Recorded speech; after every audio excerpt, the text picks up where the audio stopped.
قال النبي صلى الله عليه وسلم أخلص دينك يكفيك العمل القليل হাদিস শরীফের অর্থ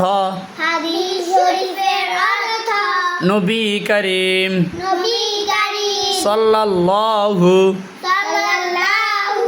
আলাইহি ওয়াসাল্লাম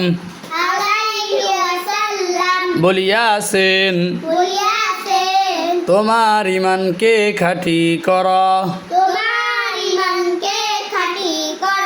অল্প আমলই নাজাতের জন্য